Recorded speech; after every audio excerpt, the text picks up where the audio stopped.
Magandang araw mga kabakal. Jun Jose pong muli ng PWFS TV. So, sa mga hindi pa nakapag-subscribe ng ating YouTube channel, mag-subscribe na po kayo para sa aming mga bagong video at para makita nyo ang aming mga itinuturo. Napakasimple pero malaking bagay din sa mga nagsisimula nating mga kasama. Ang topic natin ngayon ay kung paano naman natin i-calculate, okay? Paano natin i-calculate ang pipe length. Halimbawa, kung meron tayong isometric na ganito, okay? Paano natin malalaman o paano natin i-calculate yung ating tubo na ikakat natin para maging sakto yung ating 18-inch total length, okay, sa isometric drawing.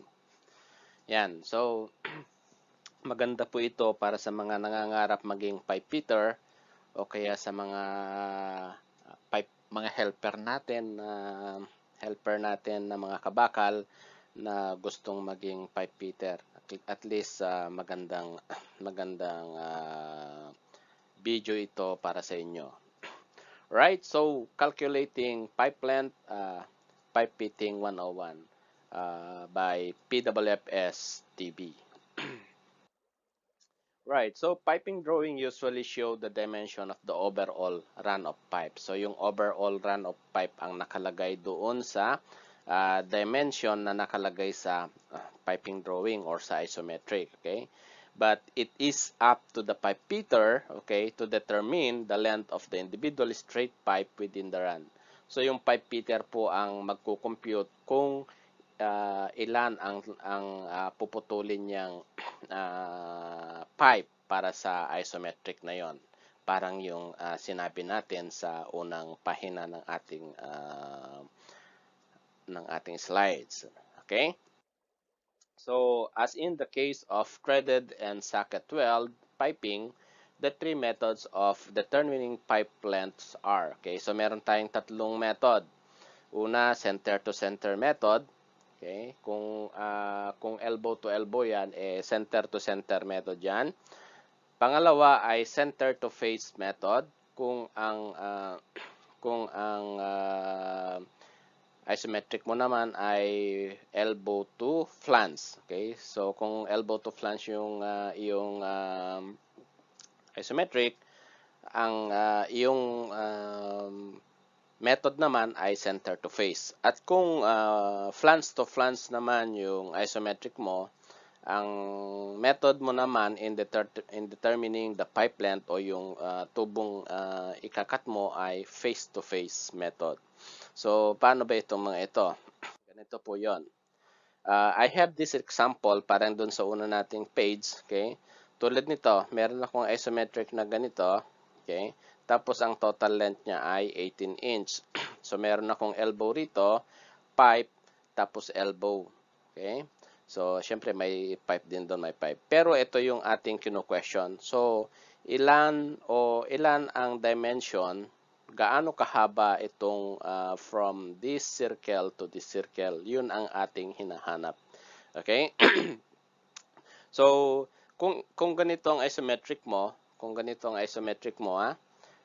ang ibig sabihin nito ay center to center method, okay? So, kasi dalawang elbow siya, elbow doon, elbow. So, yung sukat mo ay center ng elbow at center ng next elbow. At ang total length mo for that, elbow plus pipe tsaka elbow, okay, ay 18 inch, okay?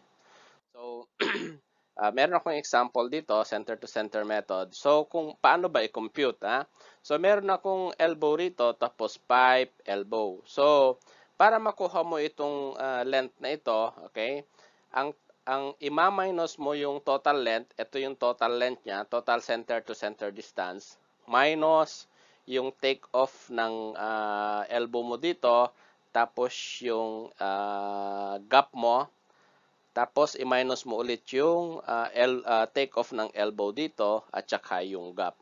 Yun ang length ng pipe na ikakat mo. Okay? Okay, so mag-illustration tayo para mas lalo nyong mauunawaan. Example, meron akong example dito ha. So example, meron tayong 4-inch diameter line, okay?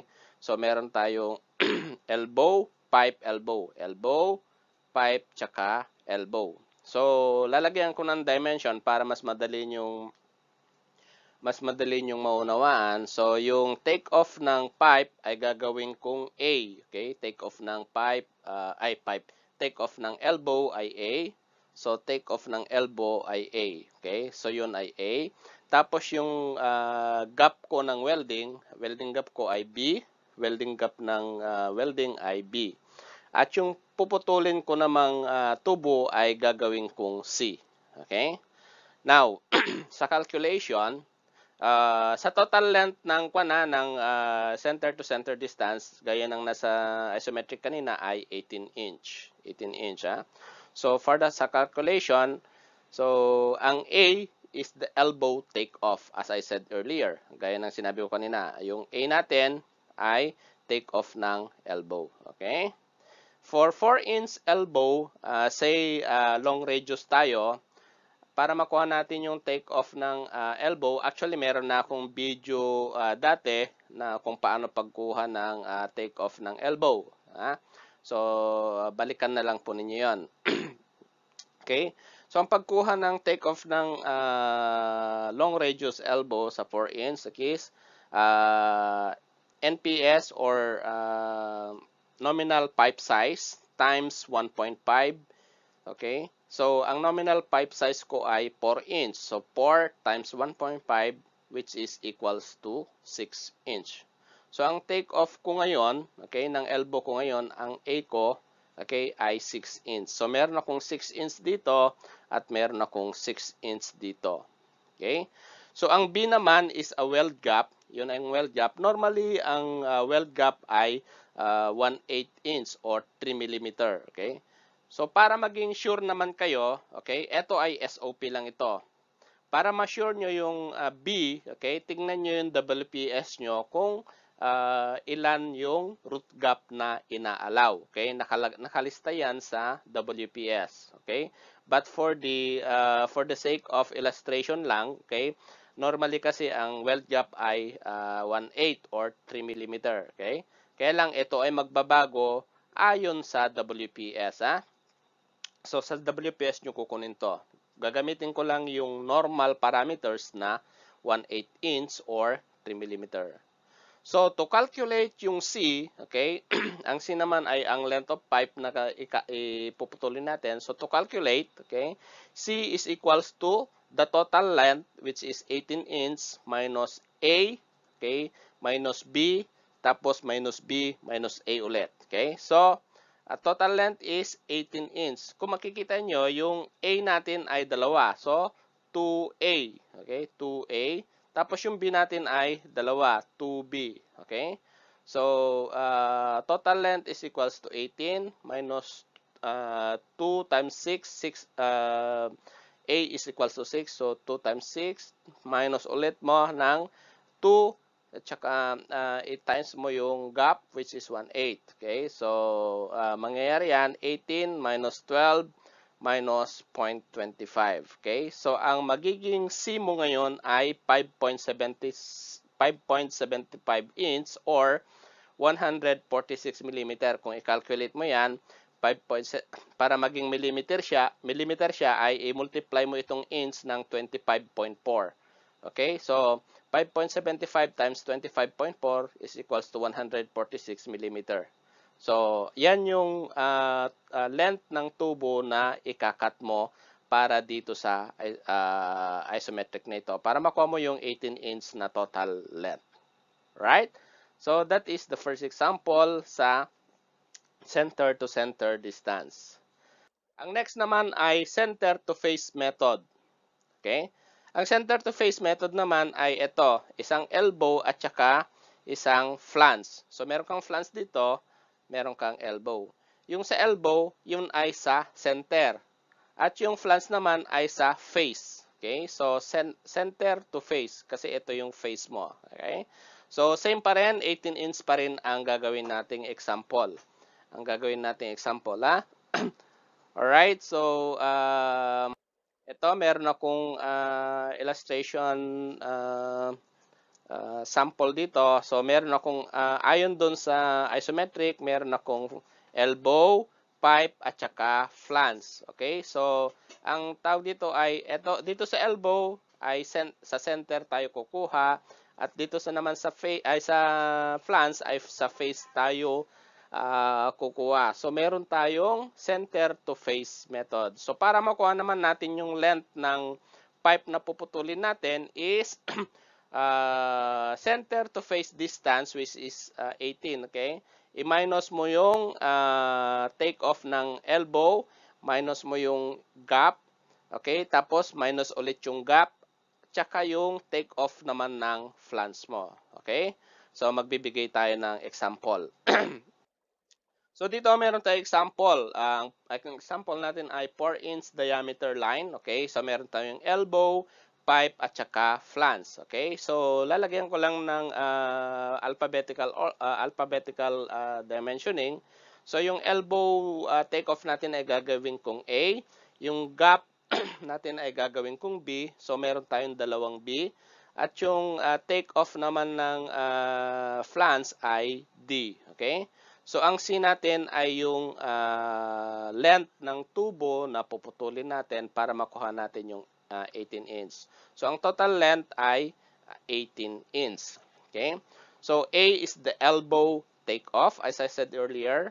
So, for 4-inch elbow, long radius, say, gagamit ulit tayo ng long radius, gaya ng sa nauna kanina, ang take-off ng elbow ay NPS times 1.5, which is, ang NPS niya ay 4 inch, times 1.5, which is equals to 6. So, ang A natin ay 6. Okay? So, dito ay 6, ha? 6 dito. Tapos, ang B natin ay 1/8 inch. So, 1/8, 1/8. Okay? So, hanapin naman natin ang D. Ang D is the flange take-off. Okay? For 4-inch flange, okay, kunin niyo yung mga tignan niyo yung take off ng flange, okay, sa flange details, okay? Makikita yan sa mga internet. Hanapin niyo lang yung flange details, okay? Kung meron kayong naman kayong Android phone, pwede nyong i-download yung pipe data apps. Ayan, madaling ko yan para makita nyo agad yung flange take-off. Lahat ng fittings naroon ang take-off niya. Okay? So, ayon doon sa flange detail, ang take-off ng 4-inch ay 86 mm or 3.3 inch. So, yun yung D ko. So, meron na akong D. So, makukuha ko na ngayon yung C kasi meron na akong dimension ng A, dimension ng B, tsaka dimension ng D. So, to calculate the pipe to be cut, okay, ang C natin, okay, which is this one, is equals to 18 inch. Ayun yung total length, okay, minus A, which is yon, okay, minus 2B, okay, kasi dalawa yung B natin, dalawa yung root gap natin, at saka minus D.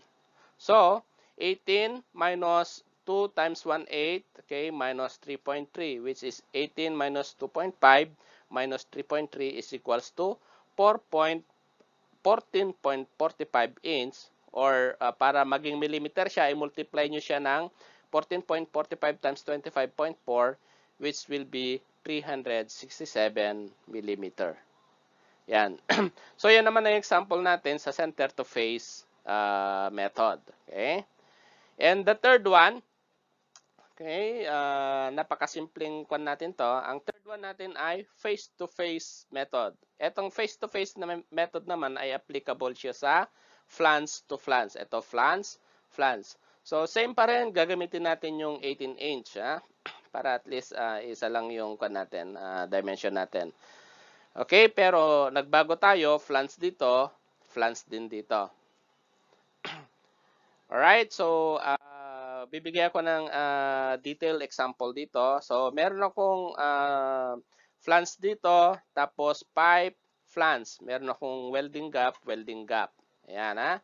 So, para makuha natin yung length of pipe na ikakat natin is total distance, ay total face-to-face distance minus gap dito, minus take-off ng flange, minus gap dito, minus take-off ng flange. Yan, ha? Alright, so bigyan ko kayo ng example, detailed example. Okay? So, 4 inch pa rin ang gagamitin natin, 4 inch diameter line. So, meron tayong elbow, no, hindi to elbow, pipe, sorry, hindi to elbow, pipe to. So, pipe, flange. Meron tayong flange dito, flange, sorry, hindi ko napalitan. So, flange, pipe, flange. Mali to dapat ito ay pipe, flange dapat to. Okay, so dito meron, para makuha natin yung length of pipe, okay, is total face-to-face distance, which is 18 inch, minus i-minus natin yung take-off ng flange, tapos yung gap, tapos flange, take-off. Yun yung length of pipe na ikakat natin. Okay, so for the solution, ang A is the flange take-off. So for the flange take-off, as I said earlier, na makikita nyo sa flange detail, ang take-off ng 4-inch flange ay 86 mm or 3.3 inch.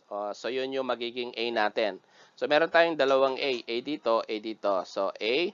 Ang B natin ay weld gap. Okay, so normally 1/8, gagamitin natin ay 1/8 inch.